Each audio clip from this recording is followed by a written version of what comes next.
The gentleman's going to come up and speak here as somebody I see personally as somebody that matters in my life, okay? And personally, I think is somebody who, we've become acquaintances.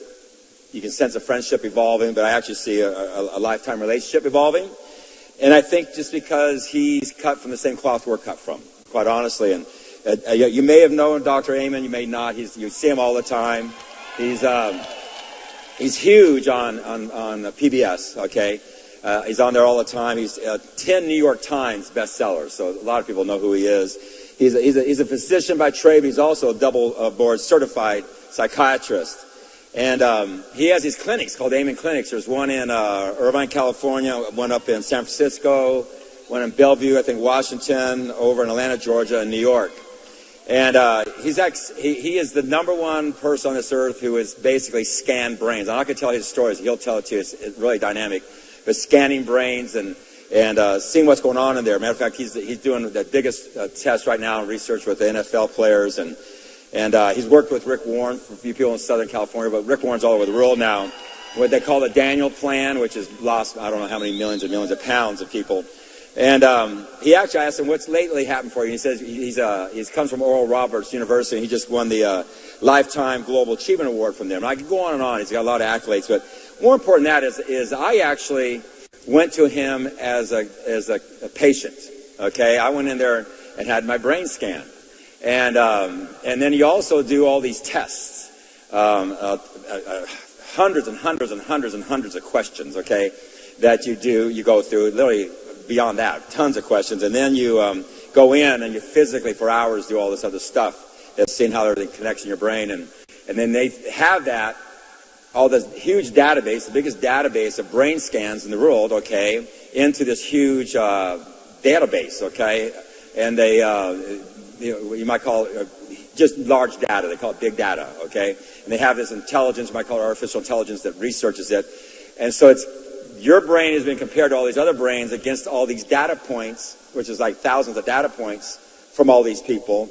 And so it's billions, if not trillions, of connections, okay? And they can pretty much tell you where your brain's at, okay? And what's going on, what's gone on, but more importantly, where it can go.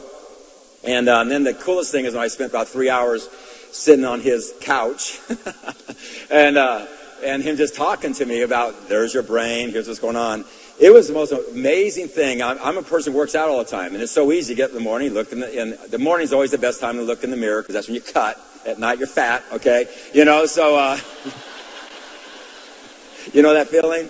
And boy, I look good at night going, God, what happened? Somebody blew me up like a balloon. And so I've always, you always have the mirror every day. You got the shower to see what's going on, okay? But you don't see your brain. There's something like nothing I've ever experienced. If I was going to recommend you guys go to one of his clinics and do it, okay? It's crazy because you see your brain, but more importantly, it becomes real to you. You see it now like a muscle.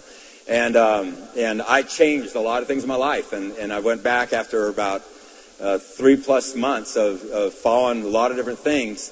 And here's my brain, what it was and what it could be. And I was already this far, to what the absolute potential my brain could be. It just changed my life completely. It really did. I went through all that before I said to him one day, well, let me tell you what I do. I just really was a patient. And I started talking about what we do here, and I really started Live Happy, and I talked about this stuff, and I talked a little bit about Nerium, and then I dropped the P word, Princeton, and Dr. Stock and those guys, and started that, and that led to conversations, because Dr. Amen sees himself as, and he is, he's not just himself, he is what you would call the #1 brain warrior on this earth. He truly is a person trying to get people to understand that your brain matters. I always said, I always knew I had a brain, but I just didn't realize I had a brain. Okay, and since then, Max Docs flew out to California and stayed at my house, and we've spent the day with Dr. Amen. We've had meetings at our summit about potential things we can do. We were together last night, and there's this beautiful relationship of what's going on with Dr. Amen and the amazing person he is and what he brings to the table and the credibility he has. what's going over there with Max and Jeff Stock and Eddie Prez and them, and what we have here, these incredible brands, and each one has our own IP and awareness, the synergy that's going on. And so with that, I said, you know what, I got this conference coming up. I got a lot of people who'd be great brain warriors. They're connected, they're got back offices, they're in social media, they're natural storytellers, and I could see this future evolving. And there's just neat future in 2016 that's evolving. But I want him to come here and just talk to you guys, because this guy is just one of the most compelling people I've ever heard. And this talk is going to give to you is much bigger than your brain. It's about your whole spiritual being as a person and how everything's connected. And he's just a beautiful, beautiful, beautiful human being first. That's where it all starts, okay? And he's an incredible agent of change, and he really, in my opinion, is going to become an amazing, amazing friend to all of us here at Nerium. So welcome to the stage, our new friend, future great friend, partner here at Nerium, Mr. Dr. Amen, okay? Thank you. Daniel Amen.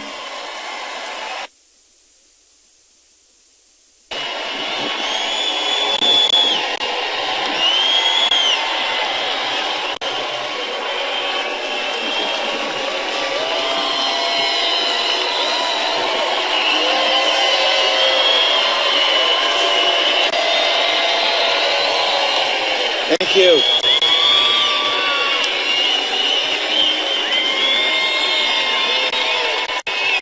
Thank you. So I hope you feel like that in 20 minutes. So the first thing I want you to do is get out your phone and text your name and email to this number. And the reason for that is I'm going to send you my 111 slides. And I'll send you some more information about us, but I don't want you taking notes. I want you paying attention to me. Because if you do, I promise you, I'll change your life. No one cares about their brain. Isn't that crazy? Because you can't see it.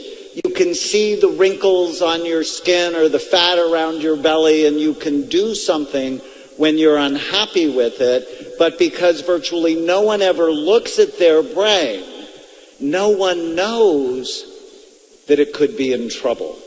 And it could be in trouble, but you could do something about it. But if you don't know, you don't do anything. So, let me start this part of the story in 2010. It's August 2010. I had just finished my second book on the connection between physical health and mental health. As Jess said, I'm a psychiatrist. And I was so excited because I'd finished the book. I looked to my wife, Tana, and I said, let's go to church. And so we grabbed our daughter, Chloe, who at the time was 6, and we went to a church near our home in Newport Beach. And I said, Tana, why don't you drop Chloe off at Children's Church? I'll go save us seats. And as I walked toward the sanctuary, I saw hundreds of donuts for sale for charity. Now, I've been going to church since I was 3 years old. The donuts have always been there. But today, they pissed me off. And then right around the corner was bacon and sausage cooking on the grill. And I'm like, really? And as I walked into the sanctuary, they were cooking hundreds of hot dogs for after church. And so I'm walking in and I'm not in a spiritual frame of mind. I'm irritated. And then as I sat down, the minister started talking about the ice cream festival they had the night before. And now I'm crazy mad. And my wife finds me in church, and she found me typing on my phone. And she gave me that look that only your wife can give you. You're going to hell. Don't you know you're going to hell? Put that thing away. And so I showed her what I was typing. Go to church and get donuts, bacon, sausage, hot dogs and ice cream. They have no idea they are sending people to heaven early.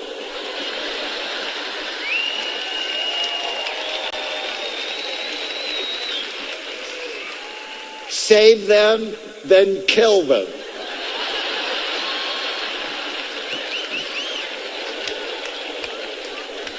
This is not the plan.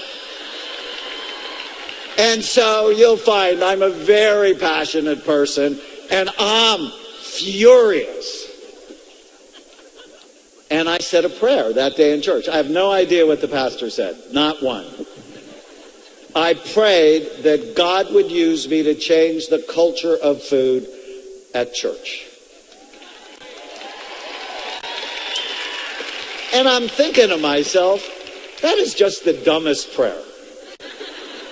Why would a psychiatrist who spends his day looking at people's brains be praying for that? Because I love you. I care about you. Food is medicine or food is poison.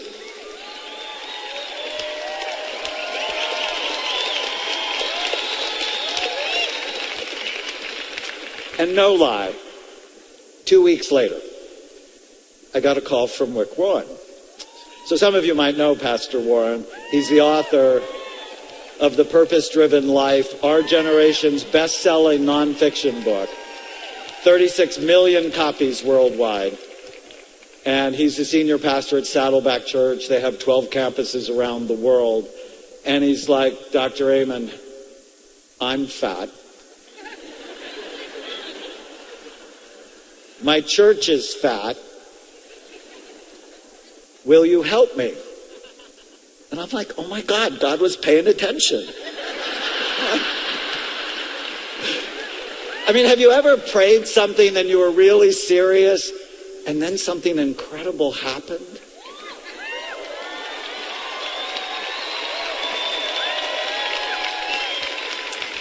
And so I'm on the phone with him and I'm like, you had me from hello? I mean, what are you going to say at that point? I'm busy? So together with my friend Mark Hyman and Mehmet Oz, we created a program for Saddleback called the Daniel Plan. It's not named after me, although I don't always correct people when they ask me that question. It's named after the prophet in the Old Testament who wouldn't eat the king's bad food. And he said, just test me. 10 days. Let me drink water and eat vegetables. And see if I'm not as healthy as the other ones. And in fact, he was healthier. And it's really a great story. Great opening to the book of Daniel. So what we did is it's based on 5 pillars. Faith, which is why do you care? And I'm going to finish my talk today with why do you care? And I'm going to tell you why I care. But you have to know the answer to that question. Why are you on the planet? What is your deepest sense of meaning and purpose? Because if you don't know, you won't be well. You have to know why you're here. I know why I'm here. I want you to know that too. And then it was food, because food is medicine or it's poison. It's fitness. I mean, one of really the fastest ways to get healthy is start walking. Head-to-head studies. Walking like you're late, 45 minutes, 4 to 5 times a week, is equally effective to antidepressant medication for major depression.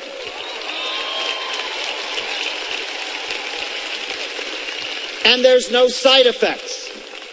Right? At the end of 12 weeks of an antidepressant, you may be feeling better. You may, in fact, be feeling worse. But they often decrease your libido and your ability to have an orgasm. And I think that's a bad thing.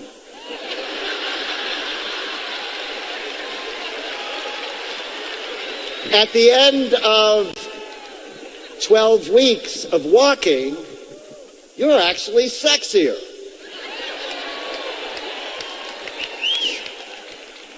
Focus, that's the part I wrote. It's about brain health and not believing every stupid thought you have. We'll talk about that.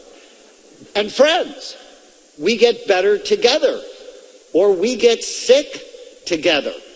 Do you know they've done these really amazing longevity studies that the quality of your friendships and their health determine your longevity.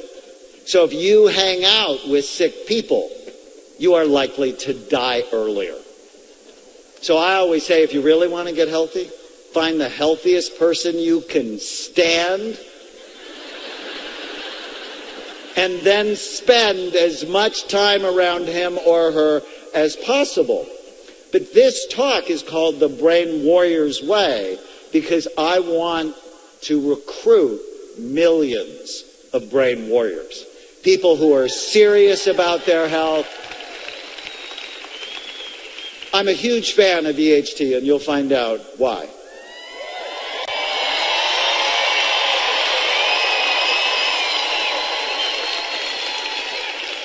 But EHT with a lousy lifestyle is not nearly as effective as if you put the right habits in your life.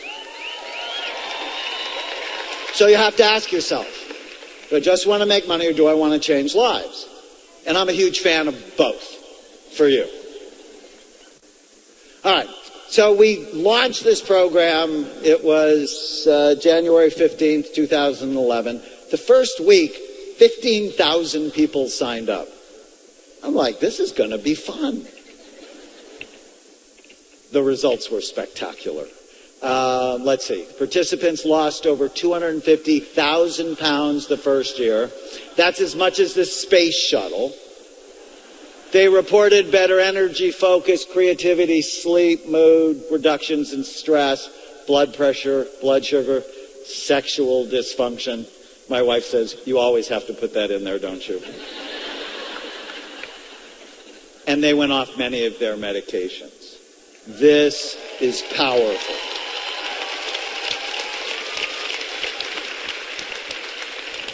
But you have to be a warrior.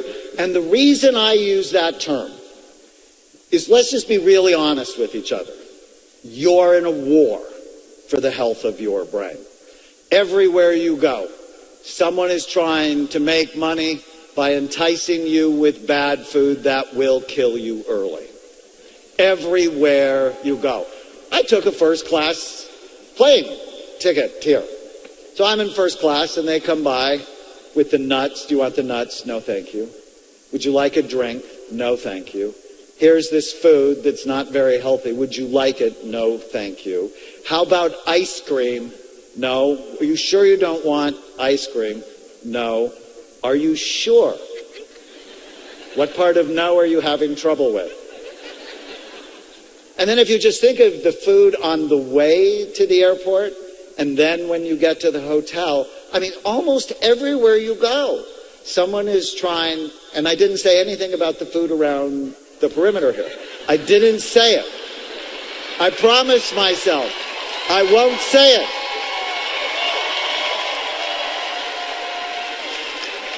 And these companies hire food scientists to hook your brain to want more of things that hurt you. How is that? Oh, weapons of mass destruction.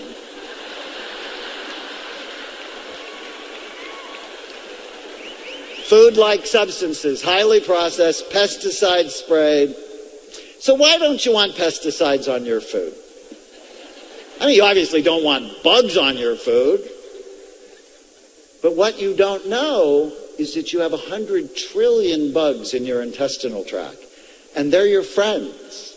They're making neurotransmitters that help your brain work. They help you digest your food. So when you eat pesticide-laden foods, it's killing the good bugs in your body. That's why you don't want foods with pesticides. Interesting, huh? Okay. All right. These same companies, they know how to hook your pleasure centers. So you know in real life, this beautiful woman is never eating this burger. Because she, in fact, would not be a beautiful woman anymore.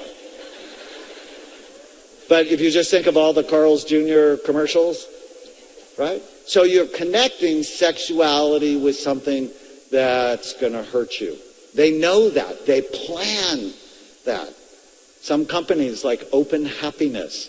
You know, I'm like, why don't we tell the truth? Open death, you know.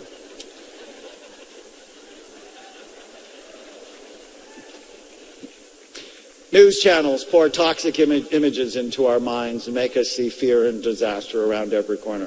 Jeff actually talks about that we're hardwired for negativity. Well, they know that, and it just gets poured down our minds repeatedly. You have to protect yourself from that.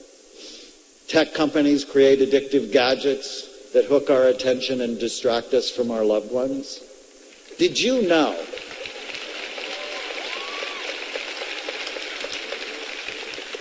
So Microsoft did this study. It was so stinking interesting. So 2000, our attention span as human beings was 12 seconds. So they did a recent study that showed our attention span is now 8 seconds.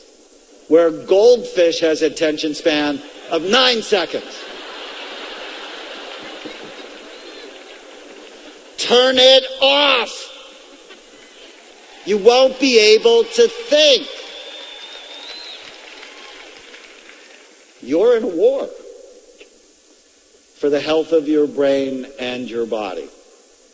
Alzheimer's disease is expected to quadruple by 2050, and there's no cure for it on the horizon. I hate this statistic. 50% of people, 85. So how many of you want to live until you're 85 or beyond? So those of you that didn't raise your hand, suicidal? Think about this. We are living longer than ever. And if you're blessed enough to live until you're 85, you have a 50% risk of losing your mind. That should horrify you. In fact, when you're 20, that should horrify you, because how you prevent Alzheimer's disease is you prevent all the illnesses that are associated with it, and that starts early.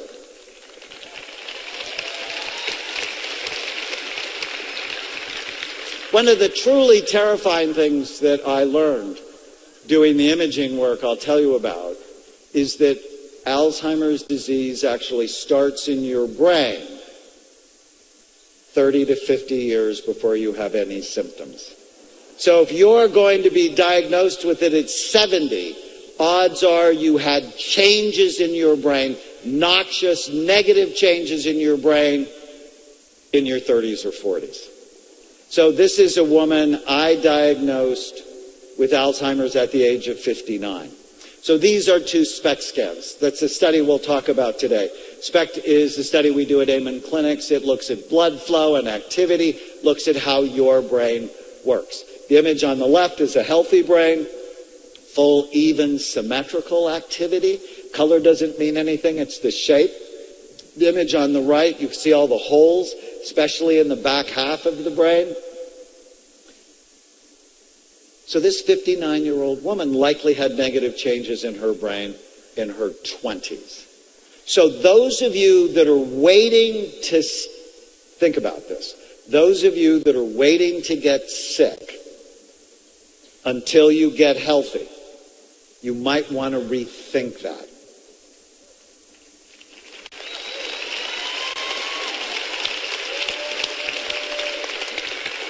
So I saw that it doesn't disturb you, they do not die. But you got to ask yourself, why the hell are they on a railroad bridge and there's no way out?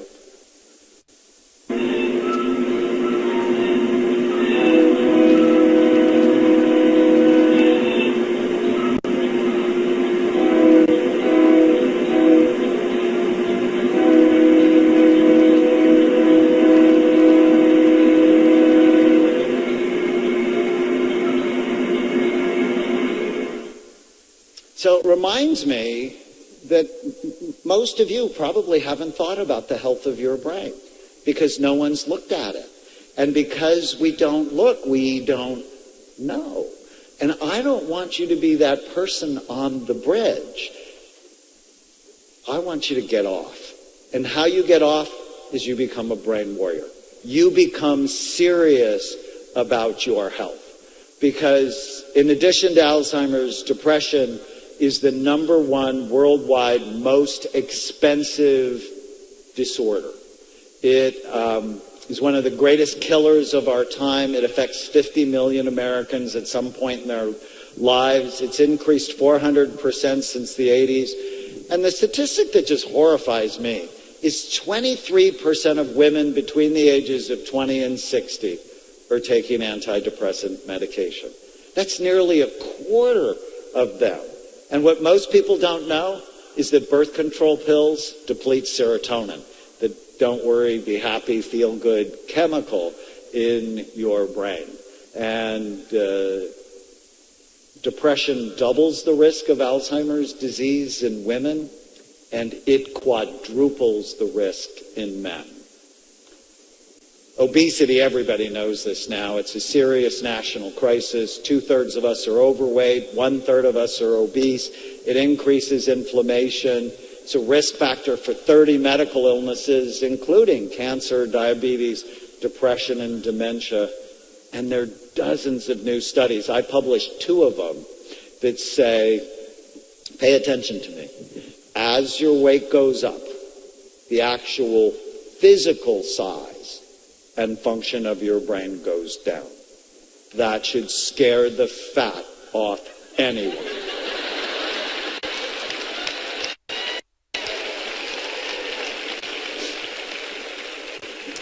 So, I read that first study from the University of Pittsburgh, and I was just horrified by it. In fact, I was so horrified I lost 30 pounds, because I'm never going to purposefully do something to damage my brain, and I was sort of like a little roly-poly. And then I'm on a plane for public television from Chicago to Des Moines, and a very overweight person is in the seat next to me. And I usually don't mind flying on little planes, because when you're little like me, every seat is first class, right? You always have leg room. And but this person was really obese, and half of her body was in my seat. And I got this impulse to reach over and say, you don't want to be a dinosaur. And, you know, because dinosaur is big body, little brain, you're going to become extinct.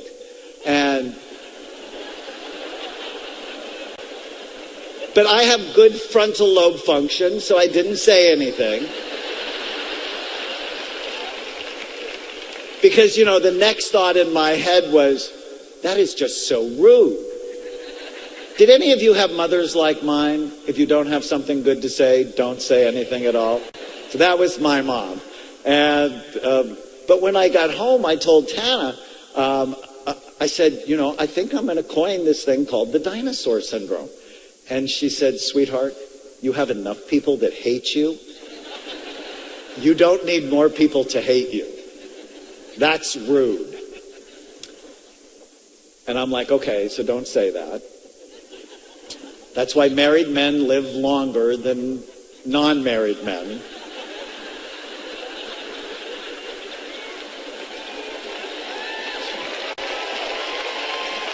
But then, 2 weeks later, I got invited to GNC. So you know GNC. It's a supplement company in Pittsburgh, and they love my work, and they wanted me to do some things with them.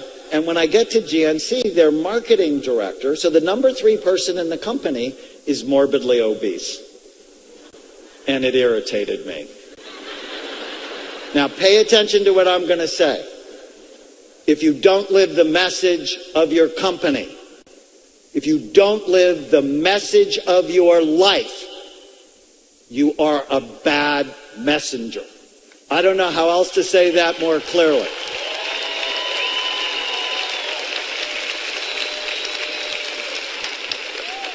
But I have good frontal lobe function. We're going to do business together. And so I'm like, don't say anything, don't say anything, until we got to dinner.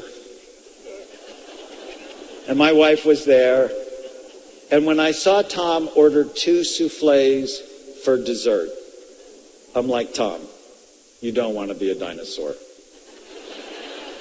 And then out of nowhere, boom, my wife kicks me. Why? Now, for the women that are here, why do you wear pointy shoes? What is the purpose of pointy shoes? It's to torture your husbands when they misbehave. And she gave me that look, that only your wife can give you. But Tom got engaged. He said, what do you mean? He said, I went to the doctor and my cholesterol was fine. I'm like, Tom, there's studies that suggest as your weight goes up, the size and function of your brain goes down. I said, how old are you? He said, I'm 43. I said, well, you're very successful. Are you done? He said, what do you mean? I said, well, you don't want to be the number 2 person or maybe sometime the number 1 person. Or I said, you're sort of like happy with where things are. And if you slip a little cognitively, it's no big deal, right?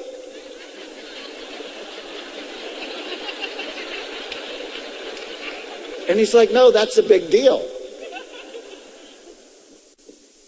I said, you need to get this under control. And so what did I do? I raised his anxiety. So I'm a psychiatrist. You heard that. In fact, I heard some of you snicker when Jeff said, oh, he's a psychiatrist. Yeah, crazy. Well, I'm going to tell you in a little bit why I became a psychiatrist. But I used to think my job was to lower your anxiety. Right? So I know how to do hypnosis. I know how to do deep breathing exercises, meditation. And about 10 years into being a psychiatrist, I realized that's not my job with everybody. Some people, in fact, need more anxiety. I told you about that longevity study. Another major finding in the longevity study was the people who had low levels of anxiety. The people who were the don't worry, be happy people, that they took unnecessary risks, that they didn't manage their health effectively, died the earliest from accidents and preventable illnesses. So if you feel your anxiety going up, bless me. Send a blessing my way, because I'm doing something that's good for you.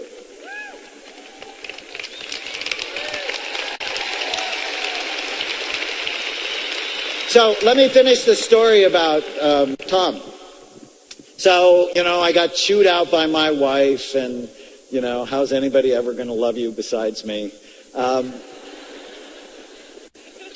A month later, he wrote me that he'd lost 17 pounds.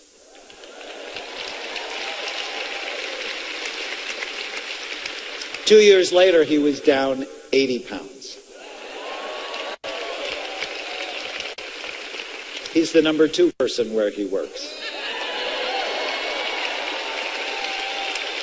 Your brain and your finances are totally connected. Okay. I love this slide. Because when I figured this out, I was like a little kid, so excited.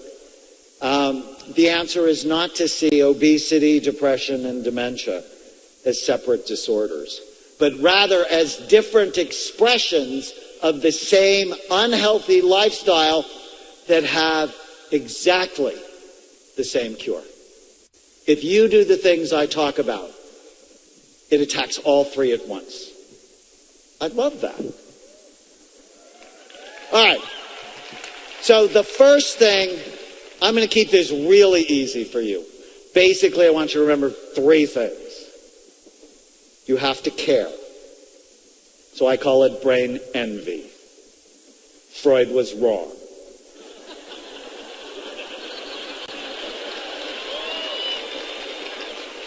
Penis envy is not the cause of most of your problems.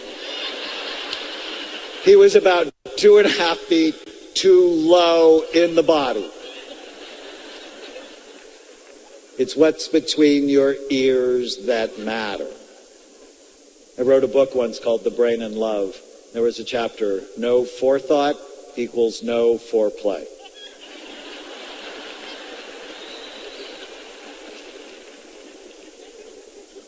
So that's the brain warrior concept, is you're in a war for the health of your brain. Your brain is the most important organ in your body. It's involved in how you think, how you feel, how you act, how you get along with other people. Your brain is the organ of personality, character, intelligence, and every single decision you make. And when you look at your health, odds are it's a sum of all the decisions that you've made. So if you really want to get healthy, it starts here. It's your brain that pushes you away from the table, or it's your brain that gives you permission to do stupid things.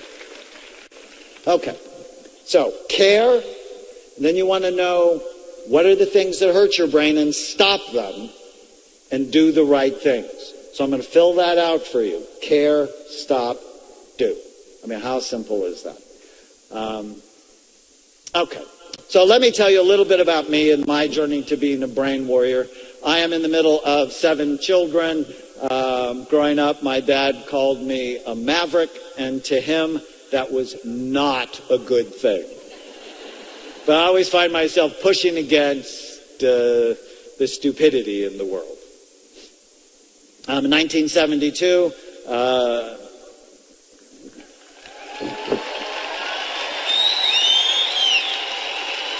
thank you.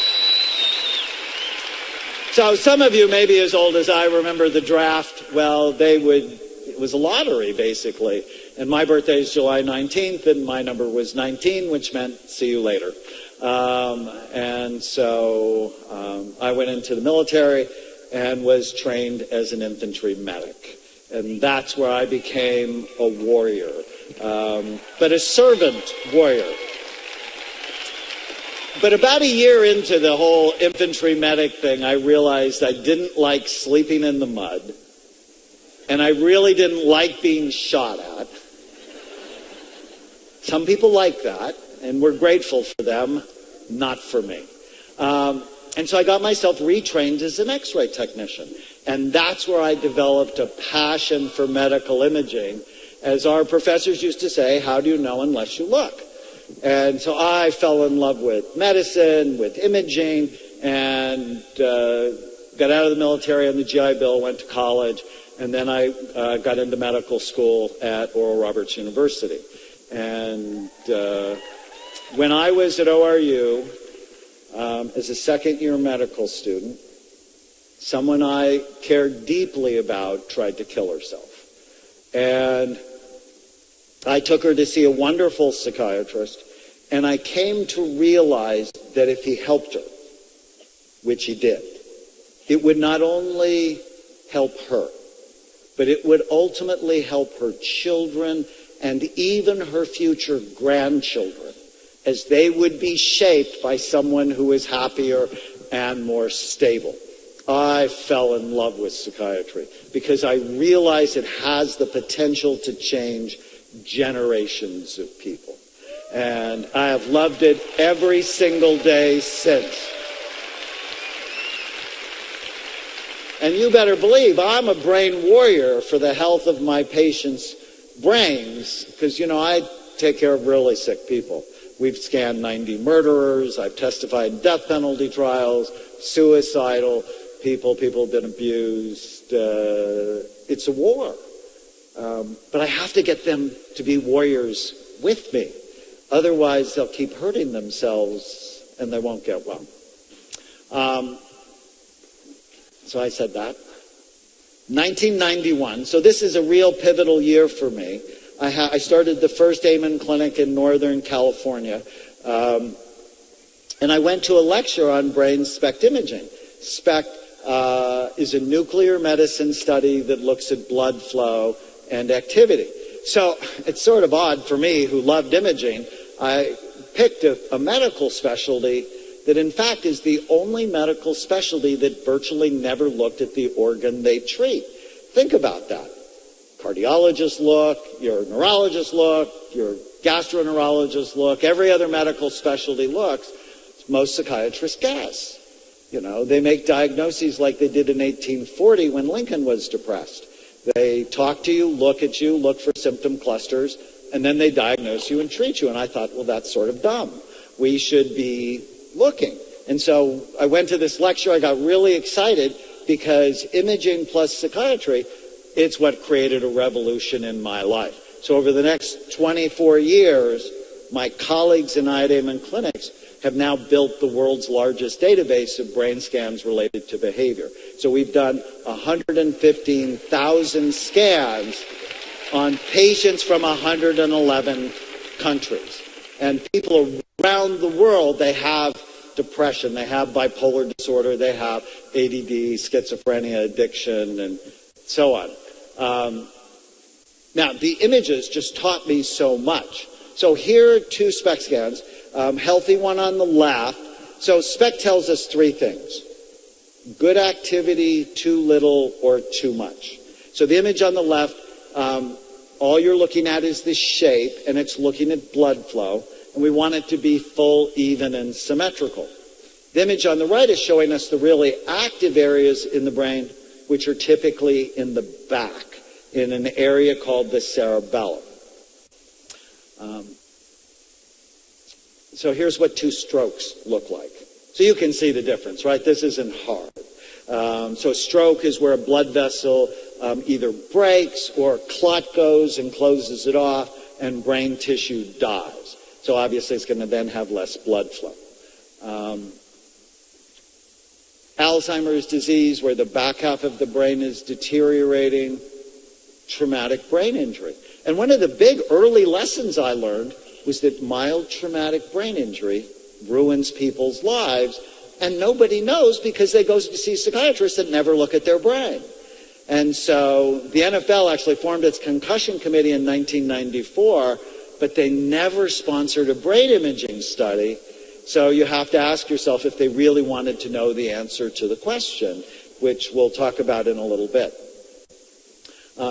Drug addict brains just looked awful.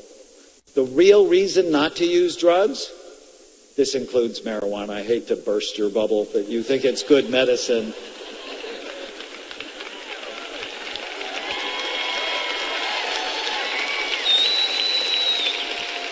Seriously? Oh no, this is good for me. It lowers my reaction time. It demotivates me.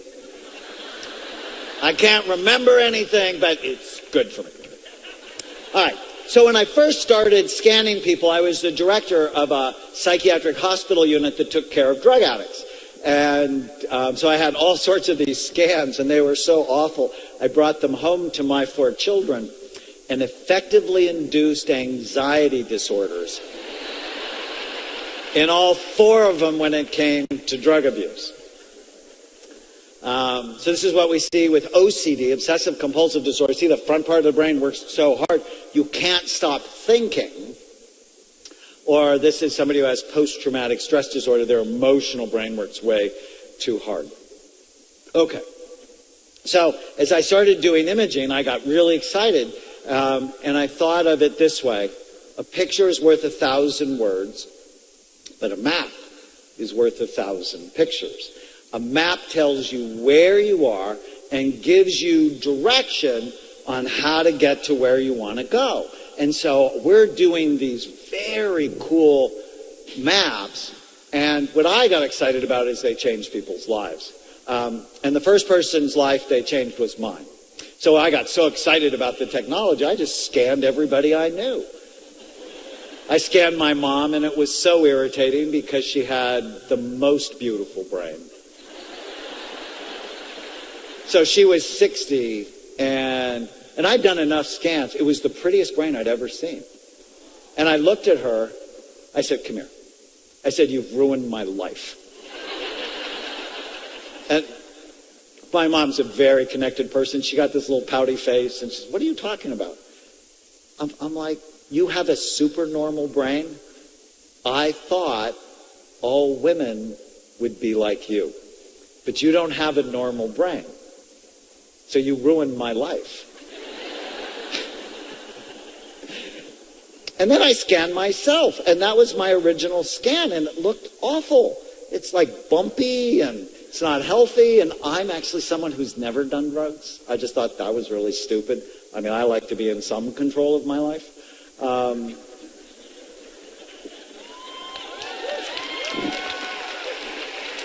And I don't smoke. But if you really know what I know now, I had bad brain habits. I didn't sleep more than 4 hours a night because I was busy, was chronically stressed. I overate. Diet soda was like my best friend. And it was just, when I saw my brain, I was horrified. That's where I developed the term brain envy, because I wanted mine to be like my mom's. And so through all the things I'm going to teach you 20 years later, my brain looks healthier, bigger, fatter. And that's not what usually happens. Usually with age, our brain gets less and less and less active. I'll show you in a minute. The scans actually changed everything in my children's lives because, quite honestly, if you dated one of my kids for more than 4 months, I scanned you.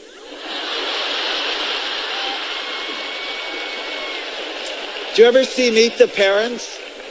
This is worse. In fact, just this week, my son has a new girlfriend, like 5 months, and I'm like, you need to bring her by the clinic. I mean, I really like her. I think she's really great. And she had a great brain, thank God.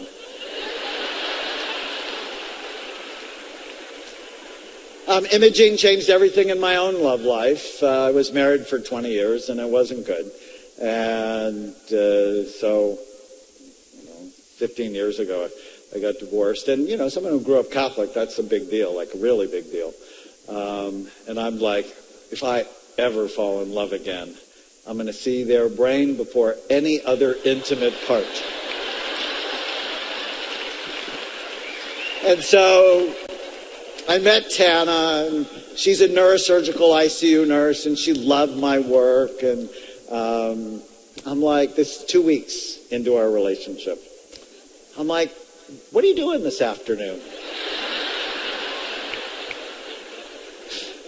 I said, you haven't been to the clinic. You want to see the clinic? So that's her in the camera. That was her brain. So I married her.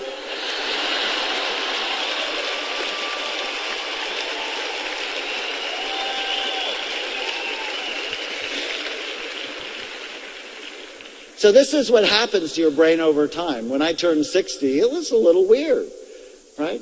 Because this is normal. And what I want to tell you is I don't want normal for you, because normal is sick. I am not interested in normal, and I can't imagine anyone associated with Jeff's company wants to be normal. You all want to be optimal.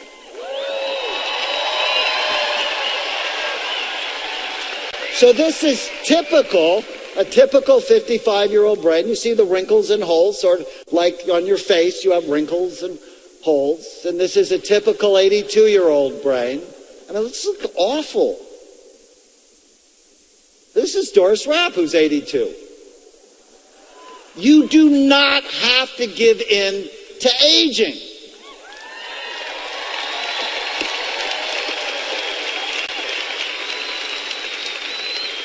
The health of your brain is much more about your habits and the nutrients you consume than your age. And now that I'm 61, I know I'm in a war. I know it. I see what gravity does to your face, and I've seen what it's done to tens of thousands of brains, and I don't want it, and I have a choice. You have a choice if you're smart.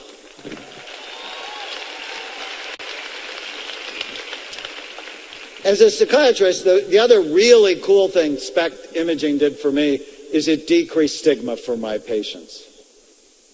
They saw their problems now as medical and not moral, so there was less shame and guilt, And what I really loved is it increased forgiveness and compassion from their families. We had nothing else in psychiatry to do that.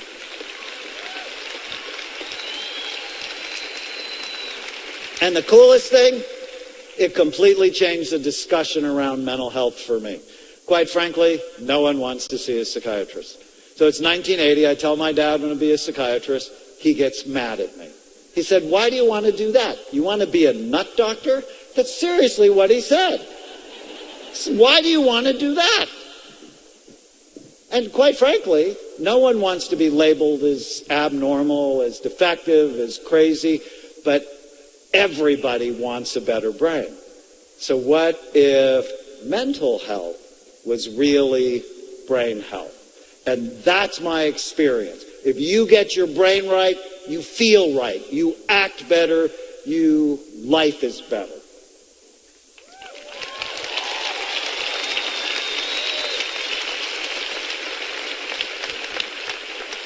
Okay, so I said all of that to get to this slide. This is the most exciting lesson I've learned from looking at 115,000 scans on people from all over the world, just like Jeff said. I love that, because when Jeff came, his brain wasn't as healthy as it should have been. And now it's better. But now he's a warrior to make it even better still. You are not stuck with the brain you have. You can make it better, and I can prove it. And I love that. So let's talk about the NFL just for a little bit. Football season started last night, and our announcer here is actually the voice of the Dallas Cowboys. I played football in high school. Well, I've loved football. But I began seeing, did you know your brain is really soft? About the consistency of soft butter? And your skull is really hard and it has multiple sharp bony ridges? And so I began seeing football players, high school players, college players, and then professional players, and nearly all of them had evidence of brain damage. And as I said, the NFL formed its concussion committee in 1994, but it never sponsored an imaging study. Instead, and I'm serious when I said this, they studied rats. They put little tiny helmets on rats. And they would whack them in the head repeatedly. And then they go, well, we just don't know if playing football causes long-term brain damage. The commissioner said that in front of Congress. And Maxine Waters, the congresswoman from Los Angeles, smacks him and says, Commissioner, acting like you are studying brain damage in football is a conflict of interest. It's like the tobacco companies saying they're studying lung cancer. So stop whining.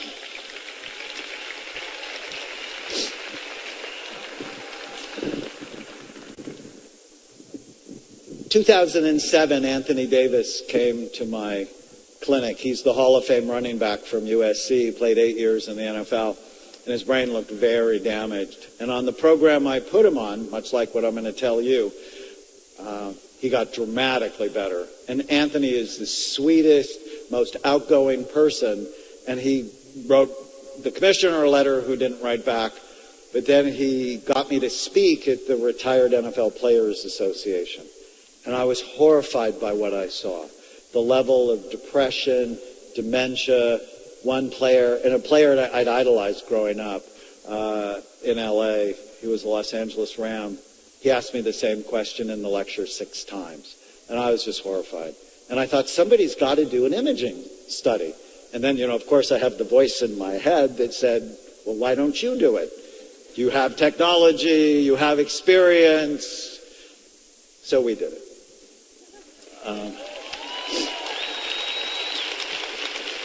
So the problem with the NFL's position, and I'm dead serious when I say this, is if you don't admit you have a problem, you can't do anything to solve it.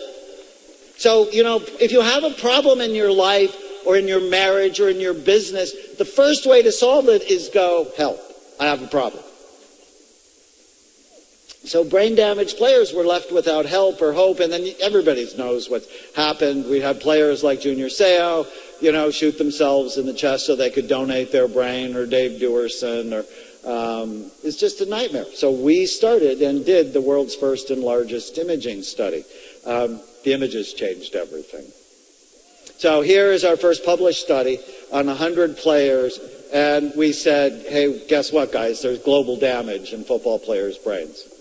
But I'm a clinical psychiatrist, so I have great respect for researchers, but that's not my gig. My gig is changing people's lives. And so when we started our study, and I paid for this study, I went, uh-oh. We have to do a second arm of the study. Can we make these bad brains better? And so I put them on a program, the same one I'm going to tell you, which is brain envy, you got to care. You need to stop doing this. Smoking pot is not going green. One of my players actually said, well, I thought that was going green. Half of our players were obese, and so we actually had an NFL weight loss group where, they ended up losing thousands of pounds. It was really awesome.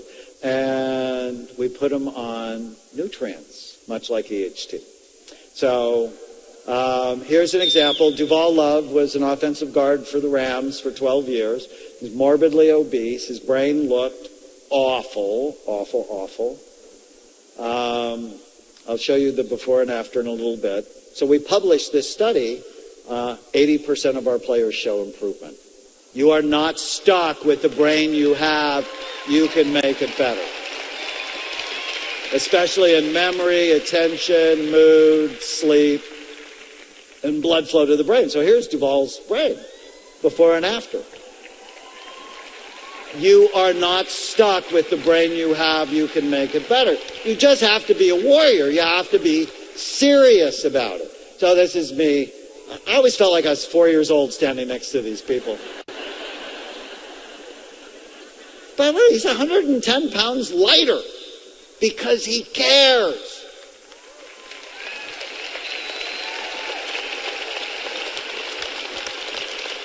And one of my favorite players, you'll recognize him, Freddie Dreyer, played for the Rams, who was on Hunter.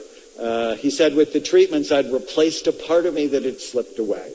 Going through the program, I noticed mental energy and thinking speed that he had lost. He was not stuck with what he had. He made it better. So, the most exciting study that came out last year was from a friend of mine, Dale Bredesen from UCLA, where he took 10 people with Alzheimer's disease or mild cognitive impairment. Mild cognitive impairment means you're on your way to Alzheimer's disease. It's more than many senior moments. He put them on the program very much, almost exactly like I'm going to share with you, in 6 months. Now, these are people with mild cognitive impairment or Alzheimer's. People don't think of those people as getting better. In 6 months, 9 of the 10 were better. 6 of them went back to work. You are not stuck with the brain you have. So who wants to be a warrior? Anybody want to be a brain warrior? Do I have any brain warrior leaders here? That's what I'm interested in. People that will lead other people to brain health, because then everything else in their life is better. So how do you do it? Here's the answer. Here's a number if you haven't texted to get these awesome slides yet.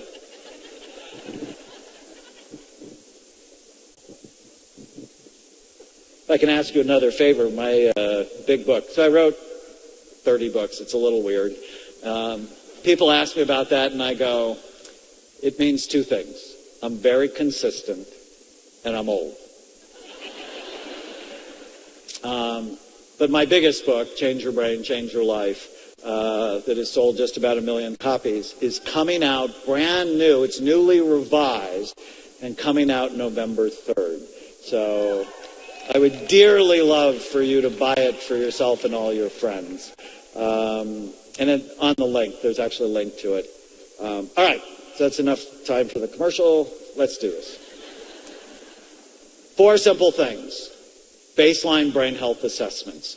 If you don't know, if you don't look, you don't know. I mean, it's as simple as that. When I turned 50, my doctor wanted me to have a colonoscopy. I asked him why he didn't want to look at my brain. Wasn't the other end of my body just as important? So in our clinics, we use SPECT, and I'm a huge believer. There are other ways to look at the brain. We also do a study called quantitative EEG. But, you know, my books are translated into 33 languages. So a long time ago, I realized not everyone can come and get a scan. If you can do that, that's the best. So we've actually developed online testing. We test your memory and mood and reaction time and attention and executive function and impulse control. So that would be the next way to do it. We have a wonderful community site called My Brain Fit Life where you can test your brain. So the first thing is testing. The second one is not normal. I don't want you ever to be normal. 51% of the U.S. population at some point in their life will have a mental illness.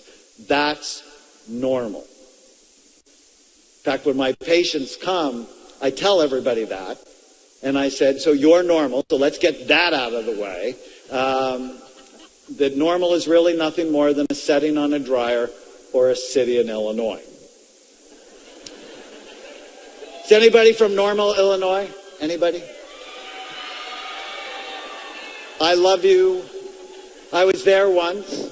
I went to the Normal grocery store. I was interviewed on the Normal radio station. And being from California, this is very important. I was finally able to meet normal women.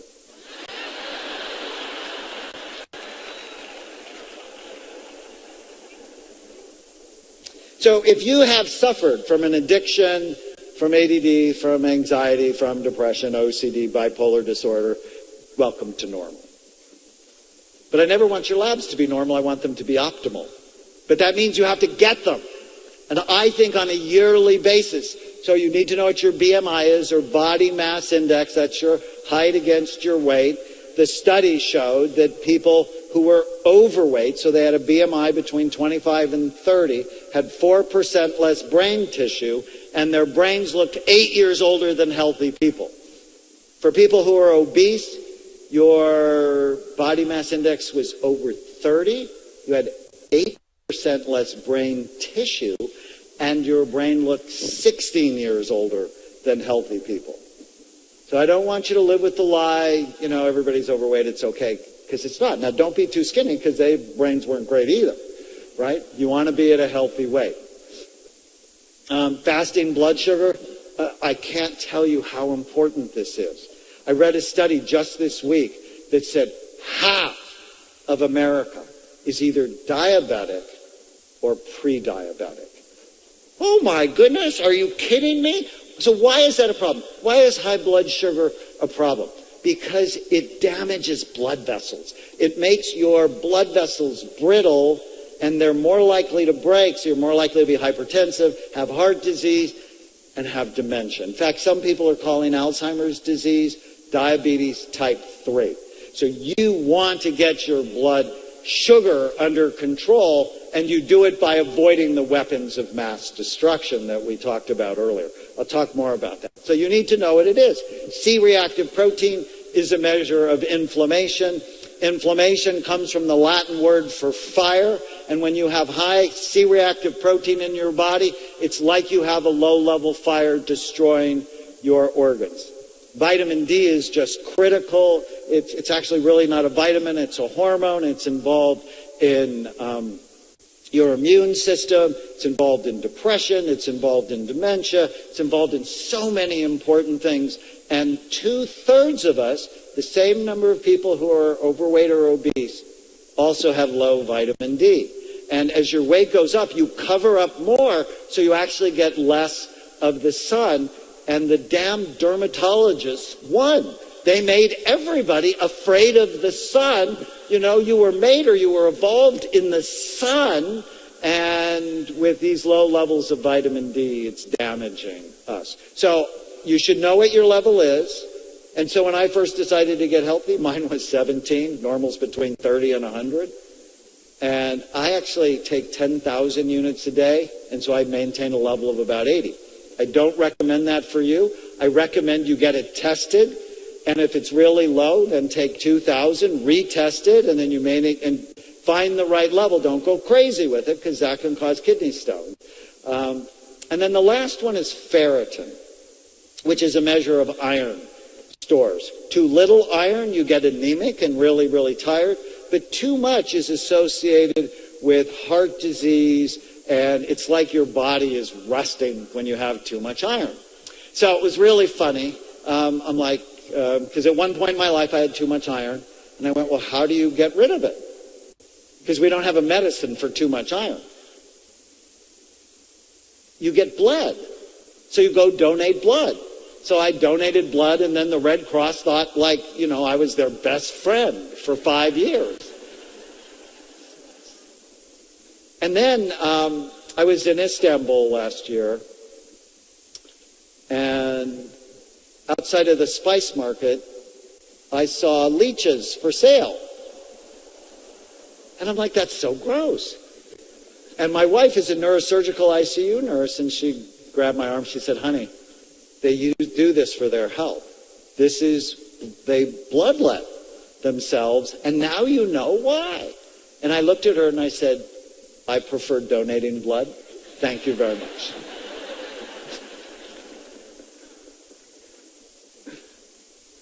Okay.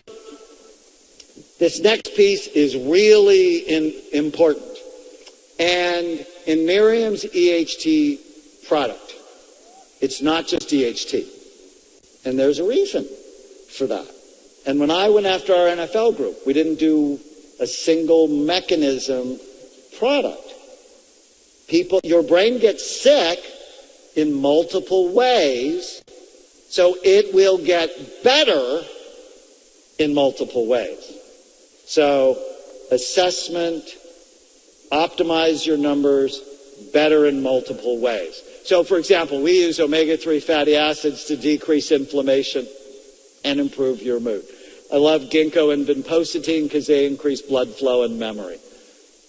Probiotics support gut health. We talked about that a little bit. B vitamins and phosphatidylserine for nutrient loading. Huperzine A, which is in Nerium's product, boosts acetylcholine. And EHT for tau protein and brain cell structure support.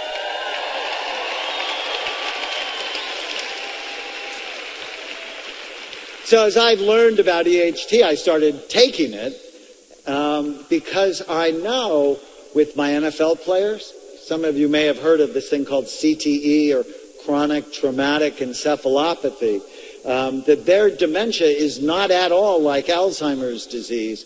It's actually a tauopathy, or a problem with tau. So tau is the cellular structure. So it's the protein building block to keep your brain cells strong and the mechanisms inside the cell working. So EHT helps to support that. Funny, it comes from a coffee extract. Okay, another little commercial. This Wednesday, I am on the Dr. Oz show.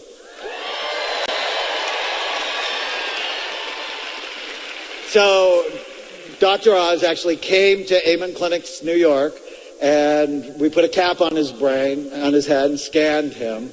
We did a quantitative EEG on him. And then they were doing a whole show on good forms of energy and bad forms of energy. And so we studied smoking vaporized caffeine. And it's hysterical. So he's like puffing on this caffeine cigarette, and I'm scanning his brain. And it lowered the sleepy wave, so he's more alert. Buzzed, I think is the word he used. And his brain's more alert, but the judgment center in his brain went down. So you see a cute girl, you're more attentive, and now you make a bad decision, and now you're divorced and visiting your children. So I'm like, maybe not a good thing. But there's something good in coffee, because there's a lot of studies showing the health benefits of coffee. I would just kill the caffeine, and then all of the bad things you put in it so that you can tolerate the nasty taste of coffee. Well, they've actually isolated EHT, which optimizes. Dr. Stock is going to talk about PP2A and how exciting that is. But it keeps your connection strong, supports memory, focus, energy, and your immune system. So it's very exciting. And the Nerium product actually has a number of other nutrients to work in this multiple mechanism approach that I talked about. Okay, step number 4. So number 1 is assess your brain. 2 is optimize, not normalize your brain, because normal is sick, in multiple mechanisms. And the last thing you need to do is know, reduce, and treat your risk for Alzheimer's disease. So I've seen many patients with Alzheimer's disease and many of their family who comes to me and they go, I know I'm at risk. How do I prevent it? You want to know the short answer? You prevent all the illnesses that are associated with it. And the fact is, virtually all of them are preventable.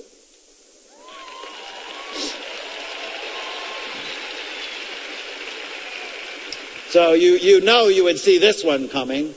Is anybody besides me bothered by all the pregnant men in our society? Deliver the baby. It's not good for you. This is not a good baby. Obesity, diabetes, hypertension, and heart disease all increase your risk. So how do you decrease your risk of these, or how do you treat these in the most effective way? It's diet and exercise. I hate to break it to you, but it really is what you eat. You can reverse type 2 diabetes in a short period of time if you become a brain warrior and you really watch what you put in your mouth. Low thyroid, low testosterone, low estrogen levels, you got to measure them. And, you know, I work with a lot of people who have all 3 of these. And even for women, testosterone is critical because it helps you not only feel strong and sexual, but it also helps your mood and your memory. And then it came to me one day is, you know, testosterone and estrogen drop fairly dramatically in both men, in women, and testosterone in men in their 50s. And I'm like, oh, I know why. That's the Earth's way of getting rid of people who've already had babies. I'm not okay with that. And I wouldn't hope you would be okay with that. And you know the fastest way to ruin your testosterone level? Eat sugar, or foods that turn to sugar. If you get a sugar burst, it drops your testosterone level by 25% nearly immediately. So if you're at the Cheesecake Factory and you share the cheesecake with your husband or your wife, odds are no one is getting dessert when they get home.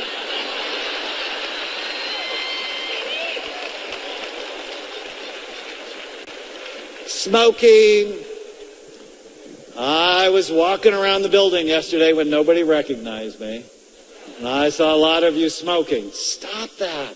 It's not good for you. Prematurely ages your brain. It is the #1 preventable cause of early death. Alcohol and drug abuse. Alcohol is not a health food.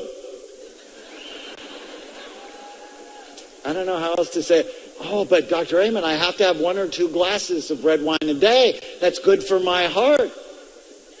Yeah, but you have a smaller brain, according to studies from Johns Hopkins. And when it comes to your brain, size matters.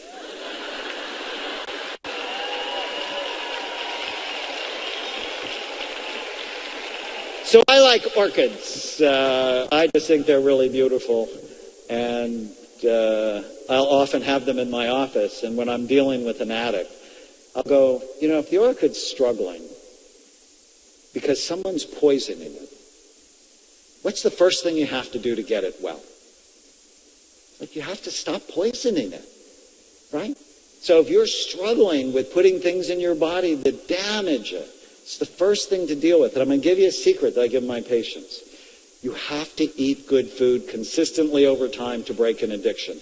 Why? Because when blood sugar levels go low, blood flow to your frontal lobes go low and you make more bad decisions. You also have to focus on sleep.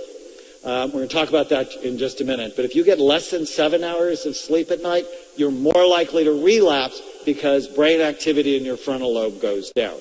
So sleep and diet are critical to breaking an addiction. Sleep apnea. This is so important. And I know a lot of you have actually been diagnosed with it. And some of you hard-headed men, you try the mask for 3 nights, and I can't get used to it, and you just throw it off. And you're living with sleep apnea, which triples your risk for Alzheimer's disease. Your brain is the most metabolically active organ, I think, in the universe. It just uses a lot of oxygen and a lot of calories. So anything that deprives it of oxygen damages it.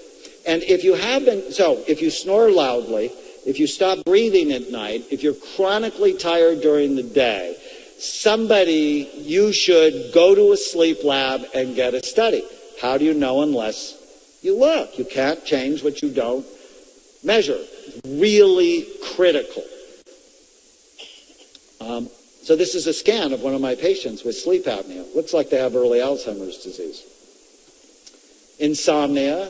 So brand new research, really exciting research that shows we didn't know really why you slept, and now we do.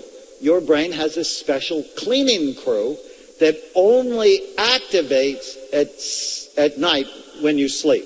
So during the day, your brain is so busy making decisions, the cleaning crew is pretty much off. But when you sleep, it goes and cleans up the toxic mess that builds up during the day, including the plaques thought to be responsible for Alzheimer's disease. So if you're not sleeping well, gunk builds up, and then you get brain fog, memory problems, depression, and so on. This fascinating study on warriors, since we're talking about warriors. Warriors who got 7 hours of sleep at night were 98% accurate on the range. Those who only got 6 hours were 50%. Look at that difference. So imagine if your kids aren't sleeping, they're not going to be learning. Well, my daughter just started 7th grade, and it's one of the big discussions she and I had is, sweetie, if you turn off everything and you get to bed, and for her, because, growth hormone works the best when you're asleep and she's still growing, growth hormone works better, your brain is cleaner. So one night she actually came to her mother. She said, I'm going to bed early, Mom. I need to wash my brain. And her mother came into my office and she said, what are you telling Chloe? For those that got 5 hours of sleep, they're only 28% accurate on the range. 4 hours were 15% accurate. They were dangerous. Excessive stress, and I've already talked to some of my new friends who are chronically stressed because of how fast Nerium is growing, and you have to take time, and maybe it's 15 minutes or half an hour to work out, to meditate, to do the right things. But excessive stress has been found to actually kill cells in the memory centers of your brain. So I love meditation, relaxation, hypnosis, CDs, and maybe you can convince Jeff that I'll create some of those for you.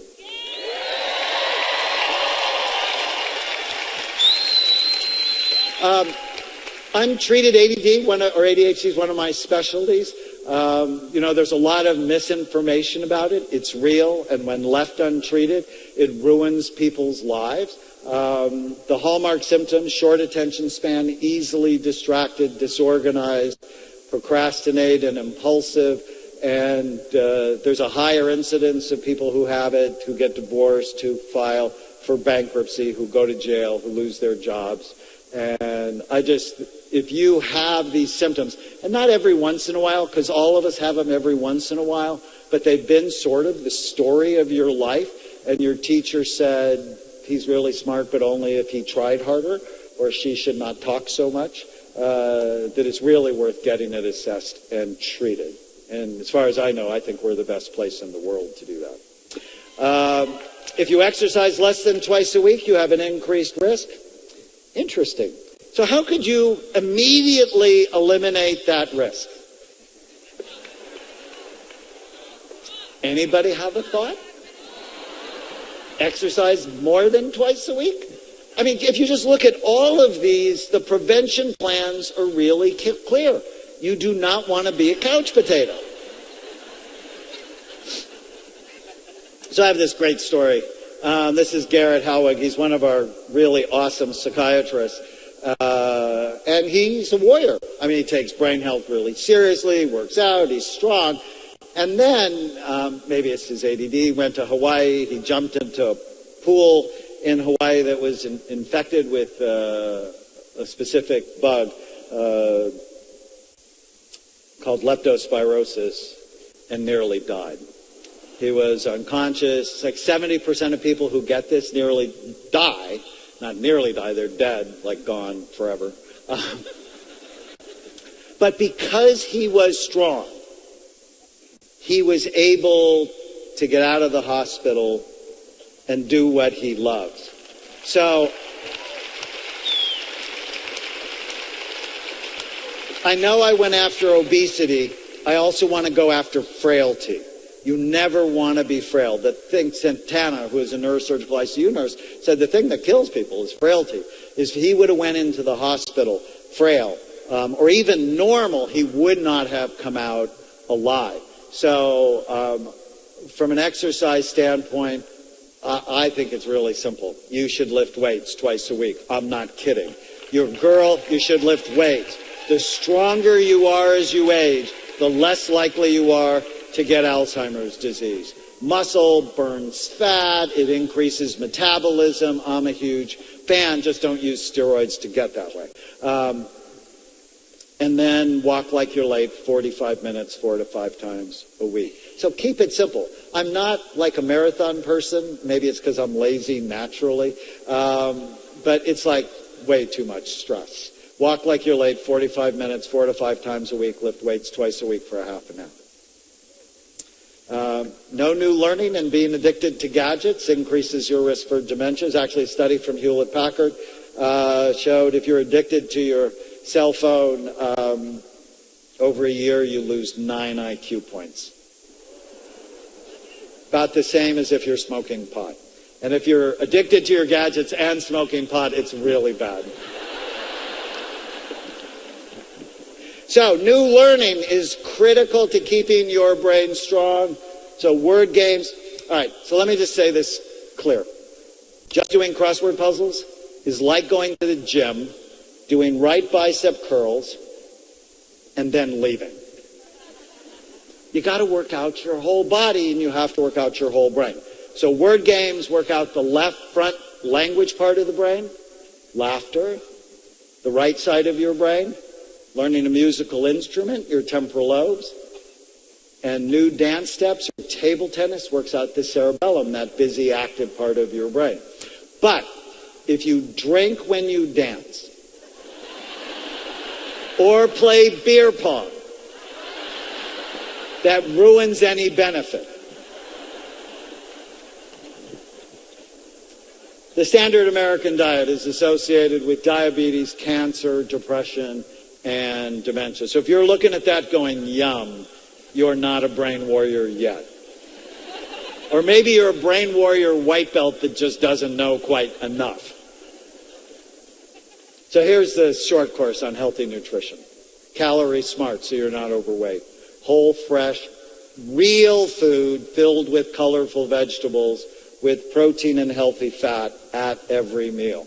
Why? Because that'll decrease your appetite. Fat is not the enemy. Sugar is. All right. So people who have a healthy fat-based diet, listen to this.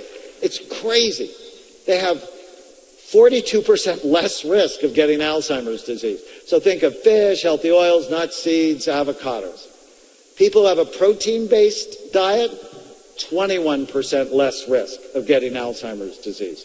But people who have a carbohydrate-based diet, think bread, pasta, potatoes, rice, fruit juice, and sugar, have a 400% increased risk. Now, if you're smart, you're going to take what I just said, connect it to diabetes and how diabetes causes type 3. And if you get rid of all of those foods, your blood sugar is going to become much more stable and you'll be much less likely to be diagnosed with diabetes. If you had $1 million racehorse, would you ever feed it junk food? Only if you were an idiot. Only if you wanted to lose every race you entered. But aren't you worth so much more?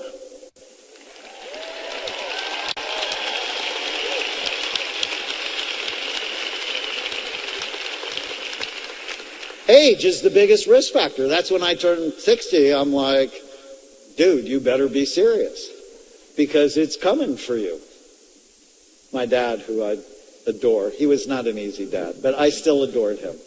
And he would never listen to me. And I don't want you to be like him. Last year, he started having a pretty serious health crisis. He had a heart arrhythmia, and they were having trouble getting it under control. And he still wouldn't listen to me. And then finally one day, he got sick of being sick. And he went, what do you want me to do? And he just did everything. It was incredible. And he lost 30 pounds. And his heart stabilized. And now I work out with him twice a week. And we get on the floor and we see who can do a plank longer. And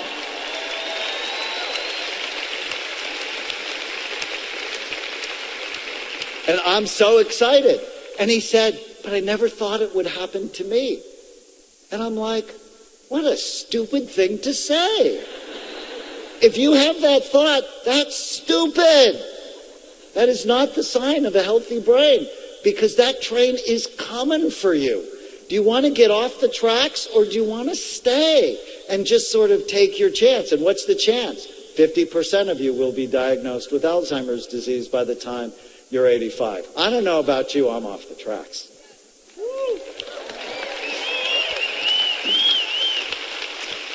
So, you want to prevent Alzheimer's disease, you have to prevent all the illnesses that are associated with it. So, in the last few minutes, let me just tell you some of my favorite stories. So this is Andy. He came to see me from the University of Michigan where I gave a talk on ADD. He brought his daughter, and so she wouldn't feel singled out. He got scanned. And you can notice he's pregnant. Oh. And his brain looked awful. And I'm like, Andy, how much are you drinking? And he said, not much. And I've been a psychiatrist a long time, and I realized I had to ask the follow-up question. What does that mean? Well, 1 or 2 when I get home from work, and 1 or 2 with dinner, and 1 before bed every night. He said, yeah, but it's not a problem. I'm looking at his scan, I'm like, it's a problem. And he had brain envy. And 10 years later, he delivered the baby. It was a long delivery. And his brain aged backwards.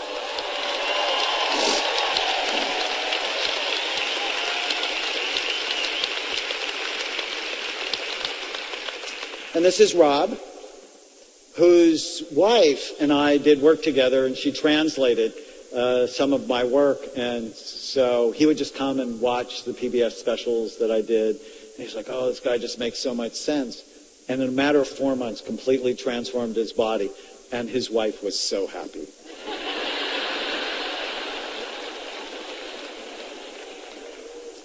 And he was remembering things that he said he was sharper mentally than ever before. And this is Mary Ann, who's the Western Regional Director for Franklin Covey. And she felt awful. And at 59, she said, you know, I think maybe my life is just done. Pain, depression, and became a warrior. She read one of my books, became a warrior. And this was her a year later. And she said, for my 60th birthday, I gave myself the present of a fast-acting brain with the wisdom of age. I love that. And then, so who wants to be a warrior?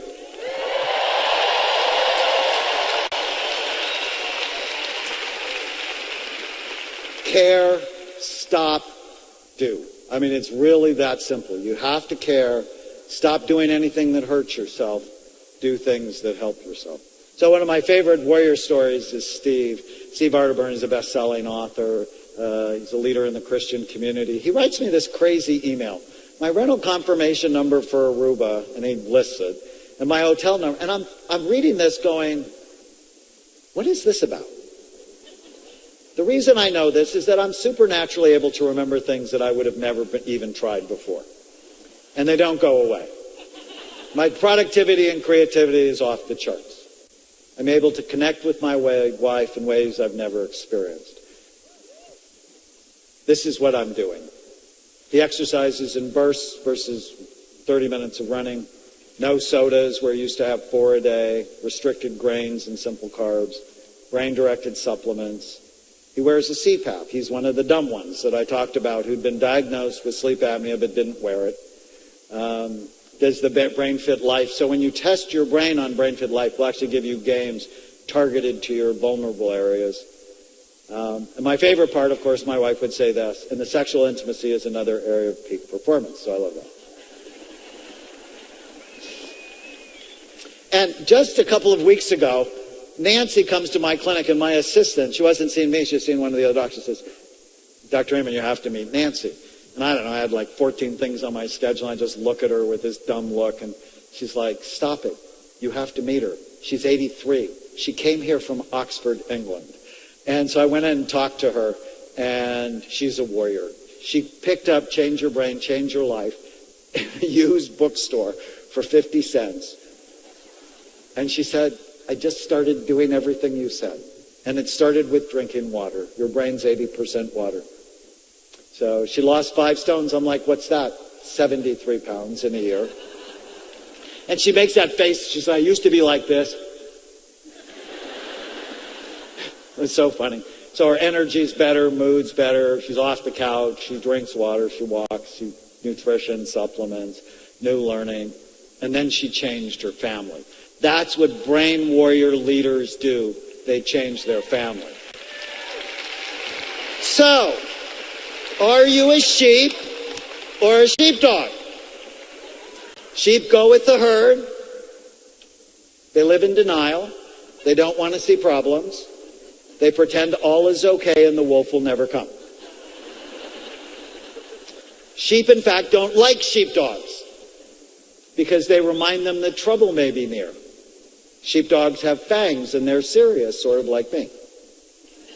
But sheepdogs love their sheep even when the love is not returned. And they give their lives for the flock. So who are you? Are you a sheep in denial or a sheepdog guarding your flock?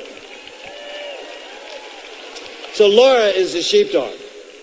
She actually works for the Salvation Army. She completely changed her life, her family, and then changed the lives of people in the drug treatment program that she directed. These are the people. And Thomas, who said, he graduated from our program, my life was a mess, now it is a message. I have been tested, now I have a testimony. I was a victim, now I am victorious. I went through trials, now I am triumphant.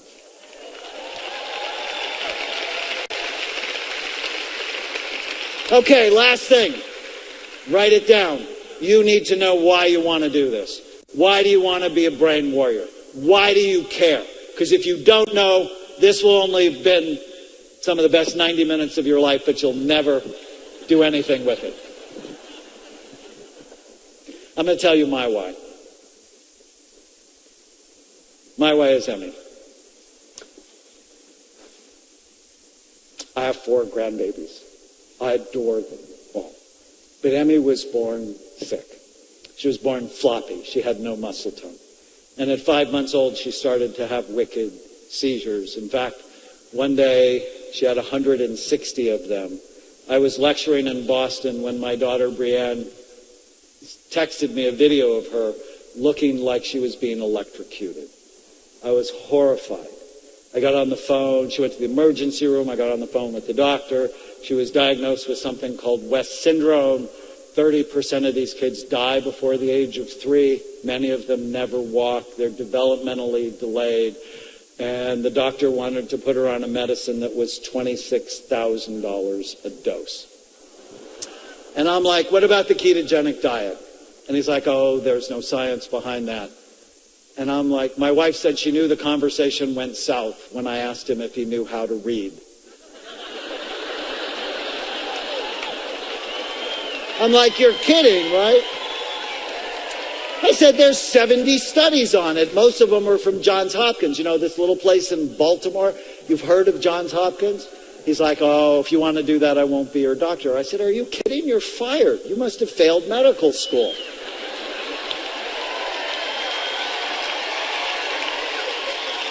Your job isn't to tell us what to do. It's to give us options. We need options. And anyways, on the ketogenic diet, this is Emmy walking to preschool.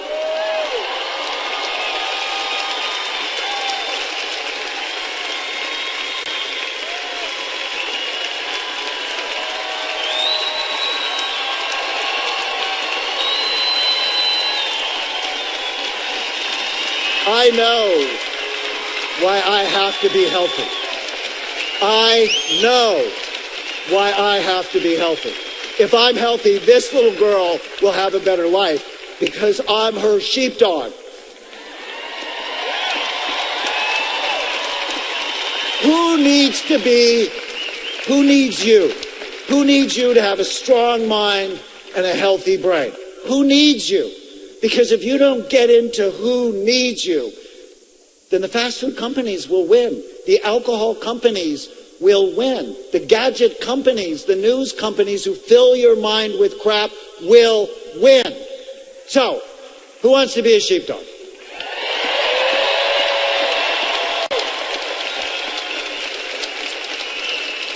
Who wants to be a brain warrior?